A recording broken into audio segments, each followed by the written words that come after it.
अशी आहे की पालिका की काय 5 वर्ष 10 वर्षाकरता नाही, पालिका जनता जोपर्यंत तिथे ही भूमी आहे तोपर्यंत जनता राहत राहणार आहे. तर ह्या लोकांना टेम्पररी वगैरे कशासाठी? तुम्ही प्रॉपर सिस्टीम करा, अर्ज मागवा, त्यांच्या इंटरव्ह्यू घ्या, मेडिकल घ्या आणि कायमस्वरूपी बेसिक डे अलाउन्सेस. आता काही काही लोकांची सेवा 15-15 वर्ष टेम्पररी मध्ये गेली, मग ते टेम्पररी मध्ये 15 वर्ष गेले तर त्यांच्या जीवनाला स्थैर्यता काय येणार आहे? ते मनातल्या मनात कशा प्रकारे काम करतील? आणि म्हणून खरोखर मनापासून त्यांच्या सेवा जर महापालिकेला जर हव्या असतील तर त्या लोकांना सुद्धा मानसिक शांतता मिळाली पाहिजे, त्यांना सुद्धा परमनंट केलं पाहिजे. आणि नुसते मी शिक्षण विभागात नाही म्हणत, आरोग्य विभागात, वाहतूक विभागात आणि सगळ्या महानगरपालिका जिथे जिथे महानगरपालिकेची, आता ठीक आहे म्हणजे आपण जेव्हा एखादं कॉन्ट्रॅक्टरला आपण रोडचं काम देतो त्याला त्या कर्मचाऱ्याचं कॉन्ट्रॅक्टर जपणूक करतो, कारण रोडचं काम काय दररोज होणार नाहीये. तर त्या ठिकाणी आपण ती जबाबदारी कॉन्ट्रॅक्टर देतो, परंतु महानगरपालिकेच्या मार्फत चालणारी जी कामं आहेत ती सगळ्या कामाकरता जी माणसं ती गरजेची आहेत तेवढी पक्की तुम्ही सिलेक्ट करा, परमनंट करा आणि जशी कमी होती तशी ती वाढवत चाला. आणि ह्याच्यामध्ये काय वावगं नाहीये. आणि त्याकरता राज्य शासनाची जर काय मान्यता पाहिजे असेल तर तिथला आमदार म्हणून निश्चितपणे मी ती करून देईन. ज्यावेळी तत्कालीन मुख्यमंत्री एकनाथरावजी शिंदे होते त्याचवेळी माझा प्रस्ताव, पालिकेचा प्रस्ताव, सिडकोचा प्रस्ताव देऊन जी मुलं इथली प्रकल्पग्रस्त आहेत, वेगवेगळ्या परिवहनवरती असतील किंवा आरोग्य सेवा यांना कायमस्वरूपी केलं पाहिजे आणि तो लढा मी लढतच आहे.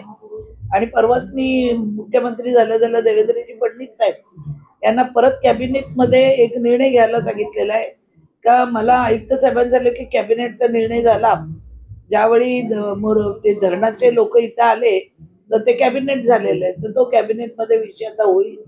तो विषय झाला तर काही कारती मुलं होतील, त्याच धर्तीवर दुसरी मुलं होतील. आता माझं त्याच दिवशी अधिकाऱ्यांशी बोलणं झालं याच विषयावरती की ही जी मुलं आता तुम्ही नव्याने भरती घेणार आहे, ती नव्याने भरती घेत असताना पहिल्या पालिकेतली जी मुलं आहेत त्यांना तुम्ही संधी द्या परीक्षेची, त्यात जे काय पास होतील त्यांना पहिली घ्या. वयाची अट आपण शिथिल केलेली आहे.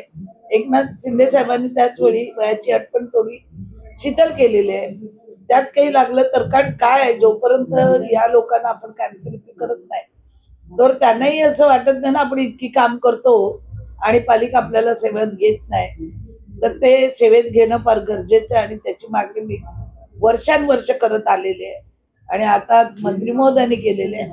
त्यामुळे आता निश्चित आयुक्त आणि सर्व अधिकारी याच्यावर निर्णय घेतील. मी नाही म्हणाली, माझ्या तोंडात ते शब्द नका टाकू. मी नाही म्हणाली, मी तर माझा फंडा आणतच आहे.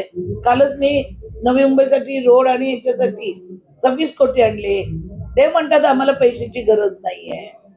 पैशाची गरज प्रत्येकाला लागते आणि पैशाशिवाय काही करता येत नाही आणि सर्व सोंग करता येतं, पण पैशाचं सोंग करता येत नाही. आणि मी आज हेच सांगितलं की परिवहन सेवा नेहमी तोट्यात का चालते? जाहिराती येतात, नवीन गाड्या येतात, मग जुन्या गाड्यांचं काय होतं? ही एकदा झाड झडती घेतली पाहिजे. बरेच कर्मचारी मला येऊन भेटलेले आहेत की जे आम्ही इतकी वर्ष इथे काम करतो, काही तर सांगितलं आम्ही पैसे देऊन लागलेलो आहोत, तर त्यांना आजही परमनंट केलेलं नाही आहे. तर मी आताच सांगितलं की पुढच्या महिन्यामध्ये एक बैठक लावून आम्हाला बोलवा, आम्हाला परिवहनचा कारभार बघू द्या. का आपली ठीक आहे महाराष्ट्रात आपली सेवा चांगली आहे वगैरे वगैरे, पण कर्मचाऱ्यांना पण त्याचा मोबदला त्या पद्धतीने मिळाला पाहिजे. घरांचा प्रश्न तर आपण सिडकोत अनेक वेळा सांगितलंय की जे आमचे कर्मचारी आहेत ज्यांच्यामुळे आपण सफाईचा पुरस्कार प्राप्त करतो अशांना घर दिली पाहिजे. पालिकेची आणि सिडकोची जबाबदारी आहे, पण कोणी ही जबाबदारी स्वीकारत नाही. वॉटर मीटर गटरशिवाय कोण पुढे जात नाही. त्याच्यामुळे आज आपण 20 प्रकल्प आणतोय, सामुदायिक आपण दफनभूमी आणतोय, सोलर प्रकल्प आपण आणतोय, आणून अर्धा सुरूही केलेला आहे. सीसीटीव्ही कॅमेरे या शहराला लागलेत. काही तक्रार करतात तर काही बिघडतात, कारण शेवटी पावसामध्ये किंवा उन्हामध्ये वायरीचा काही प्रॉब्लेम होऊ शकतो. ते बघू आपण कशा पद्धतीने. नवीन काय आपल्याला जोडता येईल, बटरफ्लाय गार्डन आहे, आगरी कोळ्यांचं गाव बनवायचंय, अशा अनेक योजना, मॅजिक गार्डनचं